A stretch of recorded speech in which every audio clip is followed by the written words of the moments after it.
Greetings, Sagittarius and Sagittarius rising. This is your Western forecast for May 2025. Neptune went into Aries last month, first time in 166 years. It'll be there for about 14 years. Being in Aries, it's compatible with Sagittarius because they're both fire signs. Neptune is very dreamy, visionary, idealistic. It is in Aries, it's 5 signs past Sagittarius. So the dream, the vision, the inspiration, the compassion of Neptune with the 5th house. 5th house can represent children, romance, or giving birth to creative projects. In business, the 5th house is about speculation, investing, taking a chance. Now, that in itself is a big paradigm shift unfolding for everybody. And fortunately, Neptune is in a fire sign compatible with you, because when Neptune is not compatible, Neptune can be discouraging, disappointing, deceptive, delusional, when it's the most negative. But for you, it's one of the most positive. So it can be very inspiring and motivating you to go for your dreams. That's the Neptune. Now, why this is so important beyond the Neptune moving into Aries is Saturn. Realistic, grounding Saturn is a 29.5-year cycle. And on May the 24th, it moves into Aries until the end of August, which it then retrogrades back into Pisces, which impacts your 4th house of home and family and real estate matters.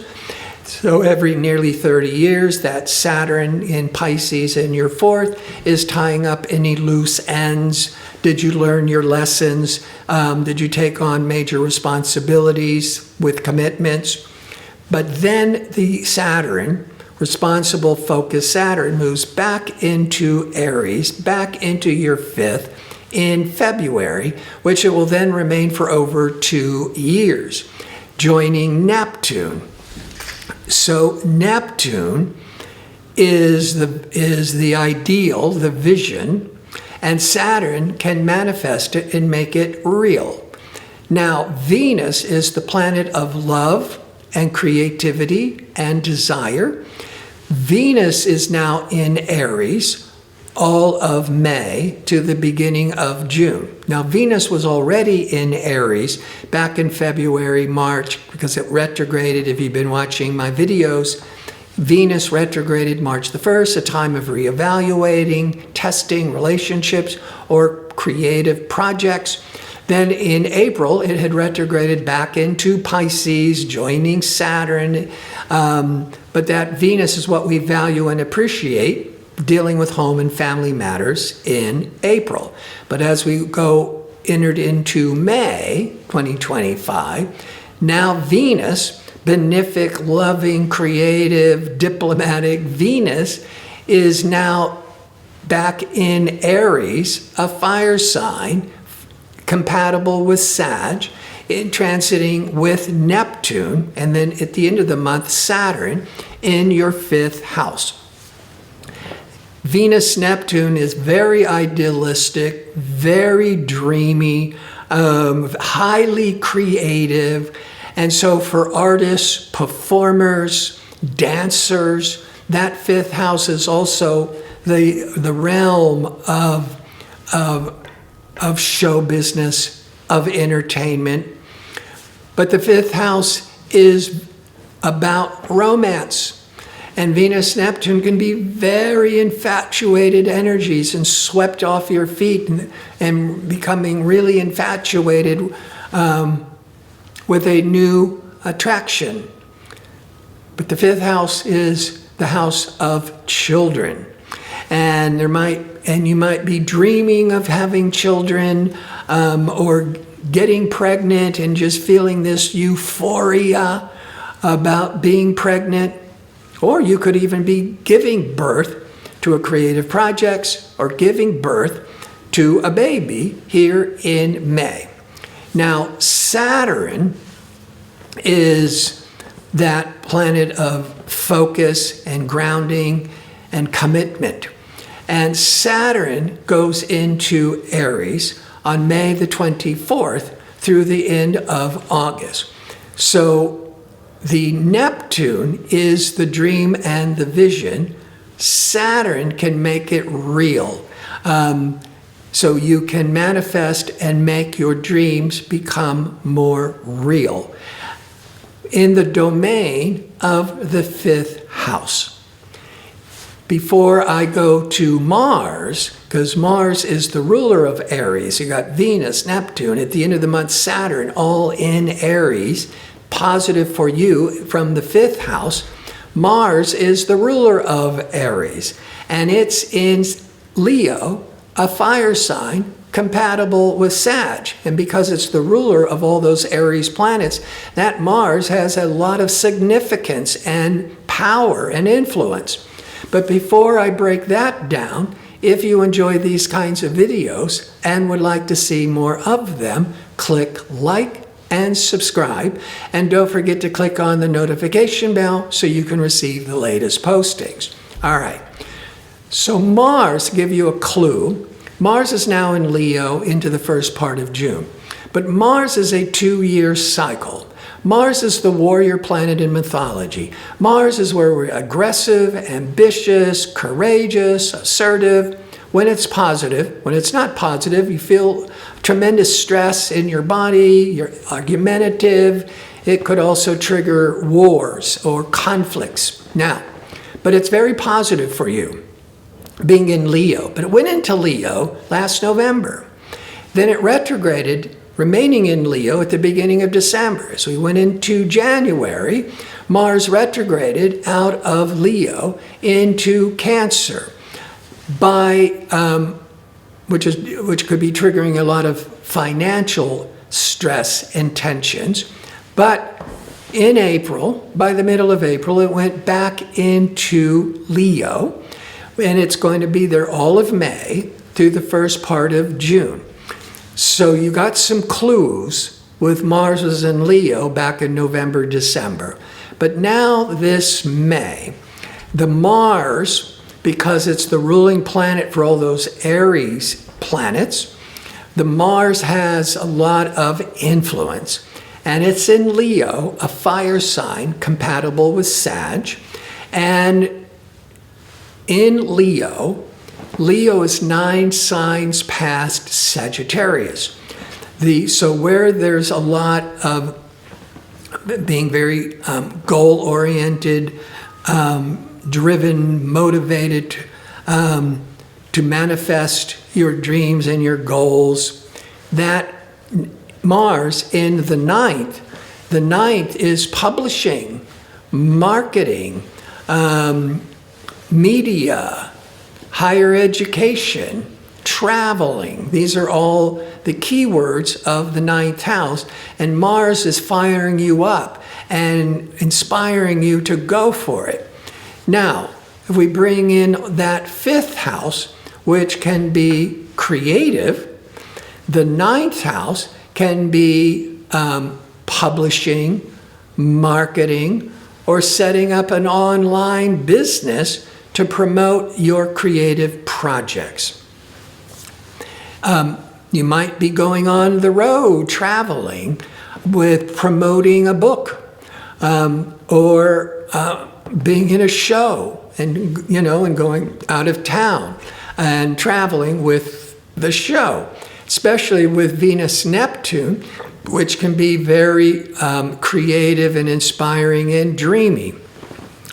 Now, the Sun, every May, is in Taurus. It went into Taurus at the end of April and remains in Taurus the first 3 weeks of May. When the Sun is in Taurus once a year, it's drawing your attention. It's putting a spotlight on the 6th house, because Taurus, Sun transiting in Taurus, is 6 signs past Sagittarius. The 6th house can be where you're more focused on health matters, body maintenance. Now, if you with the 5th house, if you're getting pregnant, or if you want to get pregnant, or you're giving birth, then you're going to be dealing a lot with doctors, or really focus on being healthy and eating right and really taking care of yourself. That could be the sun spotlighting the 6th house. But it's also putting a spotlight on new work skills, new jobs. That's the 6th house. And it could be a lot of busy work every day. That's that sun on the 6th. And with all that 5th house, that could certainly be a lot of new work, new busy work with creative projects. Now, the 5th house can also represent investments and speculation. So you could be very busy in the financial world. But the 5th house also represents sports, because it represents children, which likes to play games, and that's how, it expands into sports. And so you could be, with the sun in the 6th house, is learning new skills for learning, to enhance your techniques with any kind of sports, whether it's professional or you just want to finally learn how to play tennis better or baseball. Now, this sun leaves Gemini, or leaves Taurus and goes into Gemini once a year, May the 20th until June the 20th. And Gemini is the exact opposite of Sagittarius. So once a year, the sun is putting a spotlight on contracts, on partnerships, on your significant other. Now, that starts on the 20th, but the next new moon, which always makes our mark and pulls our attention to new domains of the chart, the new moon will be in Gemini on May the 26th in your 7th house. The 7th house, so the end of the month into June, the 7th house certainly can mean romance and love and partnerships and the significant other. That Neptune-Saturn can be could make your dreams, your romantic dreams of romance and having babies with Saturn, can make it real, can bring in longevity, and so with that, and then with the sun in the 7th house of partnerships, the Venus-Neptune-Saturn in the 5th house of children and romance, that this could be for many of you, falling in love or getting pregnant, making your relationship more romantic than ever. You could be getting a marriage proposal. And with the Mars in the 9th house, you may even be going on a vacation or a honeymoon because of that 9th house of travel. So it can be very romantic, but also highly creative. And this could all be very favorable for teaching and marketing, publishing, but an online business of all these creative aspirations. I want to thank you for watching. If you like information on how to book an astrology reading or to check out my 2-question offer, visit my website at gardino.co. That's .co. Until next month, be safe and well.